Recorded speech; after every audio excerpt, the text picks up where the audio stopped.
How's it going, guys? Soma here again. At E3, it's actually almost the end of the day, the first day. It's kind of crazy. I know it's sad, but we do have one badass thing that will lift your spirits. We have Battleborn here, a game that I can't wait to play. I have these three lovely young men. I have the best dressed guy in the entire frickin' building right here. Dude, I've been waiting to say that out loud. Oh my God. You look amazing. Can you show your feet? Oh, whoa. Okay. Those are awesome. You want to see these shoes? Look at that. Look at your socks. So I can't take any credit. My wife dresses me. So this is all, you know. You look beautiful. If it wasn't for her, I'd be wearing shorts and video game T-shirts from conventions like E3. Hell it's yeah. absolutely true. Hey, this shirt, by the way, so this is Robert Graham, and this is actually the shirt is called Borderlands. Oh, that's awesome. Yeah, Come on. yeah. Wow. And Really? there's a female version of the shirt that Robert Graham made, and it's called Siren. Wow. I am not Wow. shitting you. Wow. And it just came out this week. I'm dead serious. You can go onto the Robert Graham website and you can buy. It's pretty. It's expensive. It's like $400, but Robert. Dude, Robert namesake right kills there. it. Yeah, Robert. I can't believe we got I can't believe Swifter and this happened. Spam. Man, we're done talking about your clothes, man. I know you're excited about your fashion, and it's awesome, but we have more important things to talk about. Borderlands, bro. Swifter, Spam, what's up? What's up, guys? Excited to see some Battleborn. This game looks really, really good fun. Thank you. I actually got a chance to play it when you invited That's me right. back. That's right. I had a blast. Which character did you play? A ton of them. We had a Yeah. chance. Oh, you guys kept playing? Yeah, but like the chick with the four hands. Yeah. Whoa. Hey, wait. We should see some footage before that gets misinterpreted. Oh. That's Who are you? What do you do? I'm Randy Pitchford. I'm the president of Gearbox Software, and pretty much I'm the most accountable person for everything horrible we do at Gearbox Software. You guys heard it here first. So if you think we fucked up somewhere, you will invariably blame me for it. That tends to be what happens. But we're trying. We like to entertain people. We like making games that we think are fun, and we hope people like what we do. And we've been killing ourselves on this crazy idea we have with Battleborn, and we hope people like it. Well, please walk us through what we're watching here. I mean, a lot of people are just now maybe seeing this for the first time. Yeah, I haven't gotten to play yet. So. This is actually gameplay footage right now of what people are playing here at E3. This is real playable content here at E3. Battleborn is this crazy new premise that we've come up with. It takes place at the end of all time and space. So you can imagine, like at some point, our star will blow up. Sure. The sun will blow up, supernova, it's gone. All the other stars at some point will be gone. There's going to be a point when the entire universe is cold and dark and everything's dead and it's horrible. It's called the heat death. Before that moment, there's going to be one star left. There's going to be a point in time when there's just one star left in the universe. And you can imagine that every species that ever exists that has the capability of traveling the stars will arrive at that last star. They're going to go to that last star, and of course they're all going to have different opinions about what to do. Some will want to protect the star, don't touch it, it's, we need to save it. Some will want to, we need to study it and get in there and figure out how it works. Maybe we can create new stars, or maybe we can make this one last forever. Or some people will have like a religious feeling, no, I can't wait for it to end too, because once this last star collapses and it's all over, then we can all go to the great beyond, or whatever, crazy bullshit they believe in. And they're all going to disagree, and they're all going to, and the stakes are like the end of the universe, so they're all going to be really motivated to be right, and they're all going to kill each other. You just blew my mind. I didn't know that was the story. That is the story. That is sick. We wanted to imagine a universe where you can imagine all the different kinds of species out there, and it might make sense to have in one game like a classic space marine, like a Master Chief kind of guy. That's Oscar Mike. He's in the same game as this samurai space vampire. That's Wrath with the three swords, or the elven archer. We're looking at through Thorn's point of view right now. We wanted every archetype we've ever played in a video game and we've ever wanted to play. We wanted them all in one game, all battling with each other and against each other, and that's the universe that we've created that allows that. Cool. It's one of the most compelling sales pitches for a game I've ever heard. Like, I was just totally sold. That's just the fiction. You haven't heard the sales pitch I am yet. totally sold. You said space and time. He's like space and time and the end of the universe, and everyone's coalescing on this one star that's left. I'm like, wow, man, I want to go to there. You know what's weird? When we first announced the game, we showed the PvP mode because we're really investing in a competitive gameplay with this because we haven't done that in a while, and it's so much fun for us. But what's awesome about the fiction is there's actually a deep story mode to it. We have a huge campaign. You can play it by yourself, or you can play it cooperatively. You know how much we love co-op games with Borderlands, right? Sure. And so we've really doubled down on that. So you can play solo, you can play cooperatively, and you play through all these chapters. that all kind of fit together in this epic story, in this universe that we've created. This is awesome. So do you think people will like tend towards one character they'll play a lot, or they'll experiment more? How do you see people? I think it depends. Some of us are snack boxers, where we just kind of like, I want to try that guy. Okay, I'm going to try this guy next. I'm going to try this guy next. I'm going to try this guy next. And there's other people that just like, okay, I'm going to just hone in on this one guy, and I'm going to get so freaking good at playing this one character. And there's, because the Helix system allows, as you level up in the scenario, you can choose this skill or that skill, and all those combinations can lead to a lot of different builds, and mastering which builds you want to take depending on who's on the enemy team and how they're building and what their strategies are. Also, in between games, you'll win loot and gear, and you know how much we love loot and gear, right? Absolutely. Borderlands, Gearbox, yeah. All the golden keys. Give me all the golden keys. Oh, I can't really talk about it yet, but we got big plans for Shift. Oh. And I'm going to be all over my Twitter. I'm still tweeting golden keys for I Borderlands. still take them all. I've got, I think, 120 golden keys. That's where they're all going, man. I hoard them. I hoard them. Don't tell them that. When I tweet codes, it's first come, first serve. So what you're doing by hoarding them is you're denying other people. Oh, it made me feel have bad. Sam knows this. Wow. He doesn't care. Wow, They are man. my keys. But They are my guns. I don't intend to stop anytime soon. So if you follow me on Twitter, I'm sure I'll. In fact, this weekend I'll probably tweet a bunch of more golden keys for both Borderlands 2 and Borderlands the pre-sequel. Awesome. My Twitter is @DuvalMagic. I know you follow me. 100%. Cool. Is that the Into vampire? battle. No, That's her. That's her. Arendi. She's a witch, and she's freaking awesome. The full hands. So she uses like dark magic and shit, and she's got like this. She can make this column of dark energy that's just. I love her ability to do AOE and to do a lot of. She does a lot of throughput. I kind of play her like an assassin. She's a lot of fun, super chaotic. I'm digging Arendi, but there's a lot of. I mean. I'm kind of a person that'll sample characters before I figure out which one is for me, and so I've been playing around with. But I tend to get back to Arendi because I like doing damage. So you said you play her as an assassin, but you also mentioned earlier that you can actually choose your skills and you can actually load out different builds in your games. Can you play her as like a tank or support? Is there a lot of versatility? There's some support stuff with her. It's hard to get her tanky, but depending on the gear that you get, you can do it. But if you want to go tanky, I would recommend Montana. That guy's like, he's freaking massive. He's like, you could set.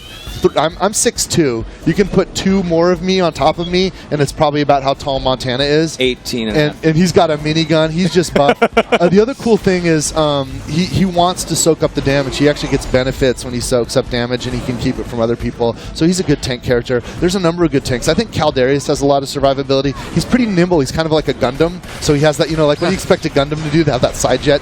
You could auction off bulls, by the way. Did you know that? This guy could auction off farm animals. How do you do? Let me tell you something right now. We got Battleborn right here, and it's freaking awesome. And let me tell you, we got Arendi. Yeah.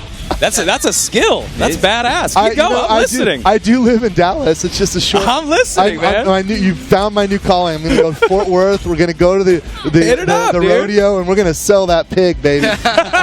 we're going to get that pig sold. All right, keep talking. I'm listening, man. Yeah, I don't know. What do you want to talk about? It's your show. Tell me what your favorite compilation is for a team. Who do you think owns? So when you're playing cooperatively or you're playing in a competitive match, team composition does matter. I think it's always good to have at least one healer on the team. I like Miko right now. He's like this mushroom guy, and he can take his head off. It's like a mushroom cap. I say he. It's not. I don't think Miko has a gender. I think he can just sort of reproduce himself. He has sex with himself. I don't know how it works. Asexuality, baby. He has no gender, but he can take his head off and throw it into the world, and you can build him in a way where that becomes a healing sphere, and you can do a lot of healing. He's got throughput. He can throw out these kunai and stuff, these little knives. But he's a good support class. I love Thorn. Because she's hyper agile, she's super maneuverable.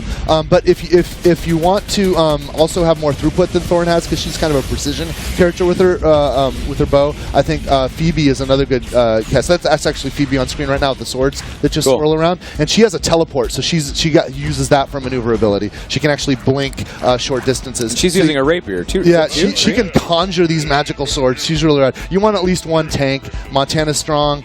Cal is strong. There's a couple of tanks decks we haven't announced yet that I think are actually going to. Right now, they're kind of the current meta. They're not. I don't want to tease with stuff. You want to do a lot of characters. E3, you want to do a lot of characters. How many? Yeah. Well, you want to spread. There's 5 per team, right? Right. So I think one good tank that's defensive that can absorb the damage. A maneuvering character. You need a couple of guys for throughput and one for support and for healing and I meant how many different characters in the game. Oh, how many? You guys were ambitious. I remember seeing the list of you want to do like X number. I was like, wow. How many characters? So I don't know why we went this freaking bonkers. So when we shipped Borderlands, we had 4 characters. Right. And then we added 2 more to the Borderlands games as DLC. Right. And I think the publisher priced those at like $10 a piece. And in each character in Battleborn, we've actually invested about 4 times as much per character, and I'm talking across the board. 4 times the fidelity in their models because it's next gen, the animation, the voiceover, the lines, the way they can communicate with others. Like every aspect is about 4x the investment. We're shipping with 25 characters. Wow. Yeah. We're putting 25 at day 0 with launch of the game. Wow. And there's 10 playable right now at E3. And I'm terrified. Because the amount of work involved and the amount of complexity with managing, because they don't just have their normal lines like, hey, I did something cool. They actually have conversations with the other characters. That's awesome. Different combinations. Awesome. Like there's different relationships between the characters, and when certain matchup happens, they talk with each other. It's it's crazy. That is very impressive. It's so cool. Wow. Yeah. So what else do you guys want to talk about? I want to know. Okay, so really quick, everyone's got a hard nerd on right now. Where can they? Website, Twitter. Let's get the social stuff off. Okay. I think there's a website, right? It's battle. What? Is it Battleborn.com? It's just Battleborn.com. Okay. We got Battleborn.com. It's not like Battleborn game. Holy shit, that's great awesome. domain. There we go. Yes, go team. Okay, so we got Battleborn.com, and I'm pretty sure there's a Twitter. You can search for just search for Battleborn. You'll find it. Yeah. If you follow Gearbox or you follow me, I retweet that stuff all Pimp the time. yourself too. What's that? Pimp yourself out. I'm at Duval Magic. Follow this man's Twitter. Yeah, I give away stuff all the time.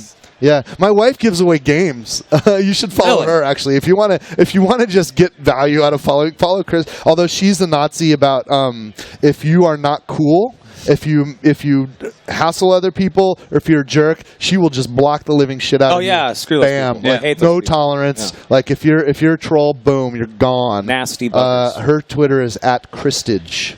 But she gives away games all the time. She'll get just Steam codes for games and just say, hey, friends. And it's a small group that people she really likes that she has interactions with. I've got like a bunch of people that follow me, and half of them just want my head on a stick, because of some change we made in Borderlands or something. Yeah. And it's like, all right, dude, come on. We're supporting the game. That means we're going to update things and try stuff. And So if you had to say there was like one thing, the pinnacle of your excitement for Battleborn. The pinnacle. Like the frickin' that shit is crazy. I'll tell you the thing I'm most proud of. Borderlands was really successful for us, and so we were able to invest so we can actually do a good job at a full-featured game. When I say full-featured, Borderlands doesn't have a real competitive mode. Yeah, you can duel people, but there's no real competitive mode. Dueling was fun. And I love, our roots are, we worked on Counter-Strike. We were the people that wrote the network code that allowed Halo to be played on the internet for the first time.